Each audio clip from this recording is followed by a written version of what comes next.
My wife and I have been together for a long time. She's been the homemaker and I the breadwinner. We have 3 kids together. My wife's been responsible for basically everything that isn't bringing home the paycheck. I help her when I can, but by the time I get home, there isn't much to do. When the kids were younger, they were already in bed and she was waiting for me when I got home. She's balanced our checkbook and decided what goes into what account. She's done all the shopping for groceries, gifts, and home appliances. She has been responsible for taking our children to appointments, friends' houses, and after-school activities. She's been my confessor who I share all my pent-up feelings with and get things off my chest that I wouldn't do with anyone else. And I assume that she does the same with the kids, meaning she handles 100% of emotional labor and probably 75% of the housework. The kids don't have to do chores. She got the kids ready for school and put them to bed. She's woken me up, started the shower, made my breakfast, and ironed my suit and laid it out before she ties my tie, hands me my lunch, and kisses me goodbye. She's done this for over 20 years. I guess somewhere along the way, I stopped thanking her since I was so used to it. It wasn't intentional and I genuinely appreciate her, but I just didn't think to express it. About a week ago, she wasn't feeling well and didn't wake up before me, meaning I was basically screwed since I rely on her to get me ready in the morning. It's pathetic, I know, but it's just my routine and has been for decades. I managed to make it work and I was upset with her even though I realized I shouldn't have been. But I wasn't expecting to have to wake up on my own and get ready without her.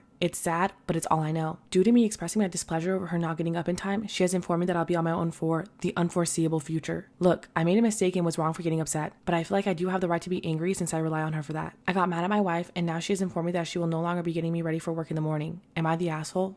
My 10-year-old neighbor broke my heart tonight. He lives with his aunt after his mom passed away earlier this year and he has 2 younger sisters. I sometimes watch the kids to help his aunt out and every time I see her, she looks worn out. A few months ago, he asked me if he could do some chores to get money because I'm rich and he wanted to buy a birthday cake for his birthday. I asked him why he thought I was rich and he said I always have food in the kitchen, my toilet always flushes, and the apartment was always cold. This was in the summer, so he knows that I'm rich. It was a gut punch because I'm not rich, but I do have my basic needs with a little extras like air conditioning. Tonight, he knocked on my door and asked if I knew if Santa was coming to my house, and if he was, could he and his sister spend the night so they could get presents that they told Santa they wanted. He proceeded to say that he knows that Santa doesn't give gifts to 10-year-old big boys, but wanted his sisters to get gifts. When I asked him who told him that big boys don't get gifts, he said his aunt did. When I asked her what was going on and if she knew that there were a few organizations who would have given all 3 kids gifts, she said that she was afraid to try because she's undocumented. The fear in her eyes made mine well up because I knew she was afraid I was going to turn her in. I wish I had known sooner, even though I have nothing myself, and told her I would help. I went to the Dollar Tree and got each a Santa coloring book and markers. When I was dropping them off, he saw me and his eyes lit up and he said, "You're friends with Santa?" The joy on his face for a coloring book made me sob when I got home. I know that we're all doing the best that we can right now, but I truly hope every kid gets something from Santa. Story time about the nightmare customer that tried to build their own off-menu pasta dish. Being a picky eater is fine, but at the minimum, you have to work within the confines of what's actually available. Enter one stubborn asshole who took the menu items not as a suggestion, but as a point of negotiation. And it went like this. "I'm looking at pastas. Do you have any rotini?" No, just spaghetti, rigatoni, fettuccine, penne, and bow tie pasta. That page has all the available pasta dishes we serve. Well, you should carry rotini, but I'll start with a fettuccine base, and I like to add bolognese, mushrooms, basil, bell pepper. I'm sorry to cut you off, sir, but we don't offer build your own pastas. We only offer what's listed on the menu, and I can make a couple of modifications. Well, that's ridiculous. If you have the items, you should be able to make it. It's restaurant policy. It helps the kitchen flow. He stares angrily at me. Well, then I'm gonna need a minute. No problem, bud. I hadn't even asked if your table was ready to order before you started firing away anyway. I talked to the kitchen manager to give him a heads up, and he doubles down on not allowing grand modifications. I return after a few, and this guy's body language tells me that he's already prepared an opening statement for a courtroom. Okay, so I'm going to start with the chicken Alfredo, but instead of the cream sauce, I want bolognese, no tomatoes, I want extra mushrooms, add basil, bell peppers, no Parmigiano, and instead of chicken, I want fresh cod. I replied,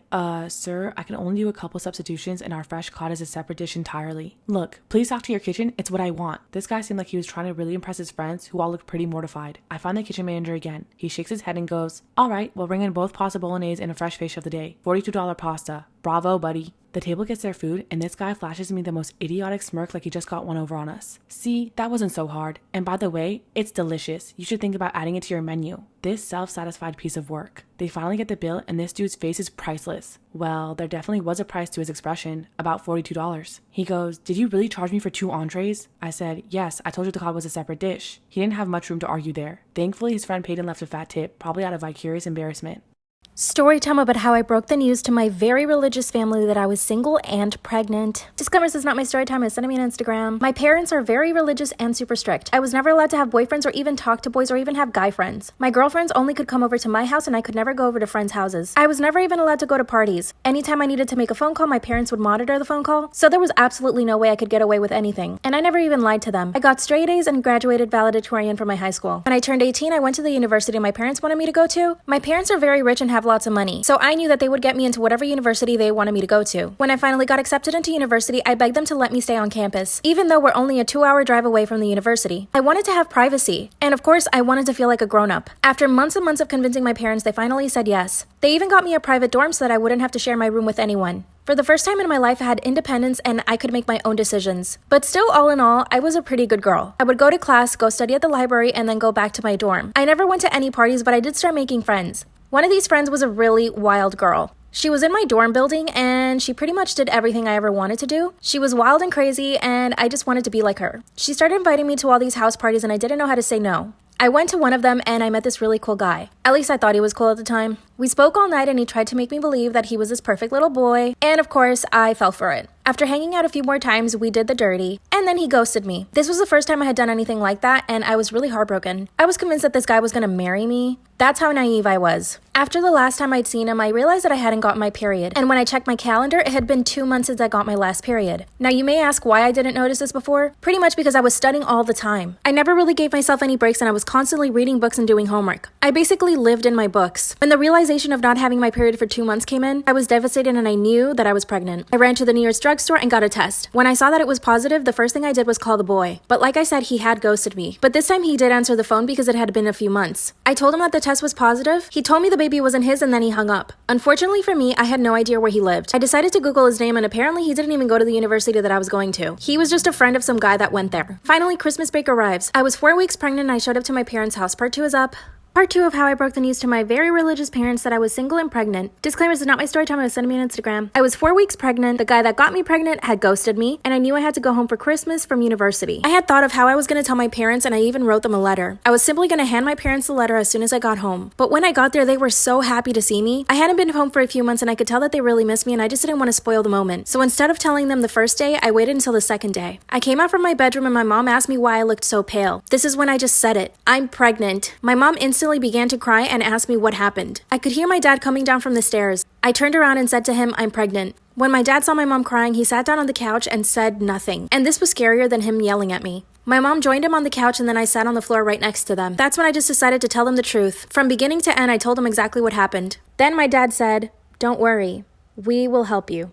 I could not believe it. And as soon as my dad said that, my mom stopped crying and said, yeah, he's right. We're your family and you don't need that guy. The only thing my dad asked from me was to stay in university. And I told him that there was no way I was going to let my education go to waste. I could tell my parents were really disappointed in me, but they didn't say anything. We had all our family coming over for Christmas dinner, and my dad announced it to everyone then. Instead of acting the way I thought he was going to act, he was almost happy. He wasn't angry, but he was disappointed, but he didn't hide it like a little dirty secret. My family congratulated me, and they were all very happy. But of course, they started asking all these questions. When I told them that the father wouldn't be involved, they were really upset. Luckily, my aunt was dating a private investigator at the time. I gave her the baby daddy's number and name, and she gave it to her boyfriend. He came back with a bunch of information for me. Apparently, he was a dropout and didn't have a job, but he came from a very wealthy family. So my parents and I decided to get a lawyer and ask for child support. When I had the baby, my family was so happy. He is literally the light of our lives. He is so loved by his grandparents, and I'm so grateful to my parents. We all live together, and my baby is 5 years old now. His grandpa and him are best friends, and they do everything together. Now, the baby daddy wants to be in my child's life, but I don't know if I should say yes or no. Up until last year, he didn't want anything to do with us. But now that he sees that the baby is older and he plays, he wants to be involved now. I don't know if I should say yes, but I also feel bad depriving my child of his father. Merry Christmas, and what should I do?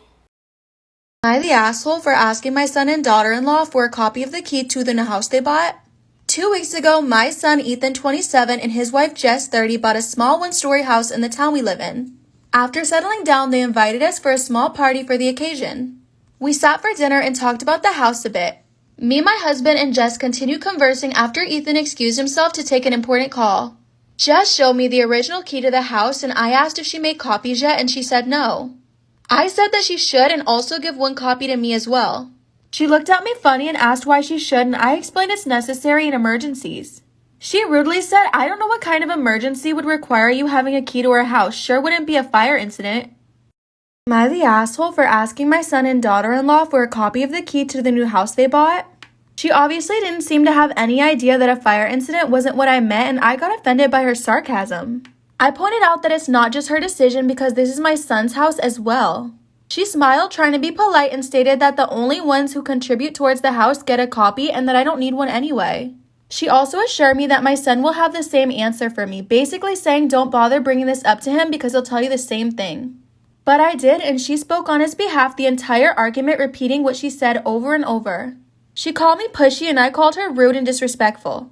My husband and I left in a rush, and my husband went on about how paranoid and controlling I was.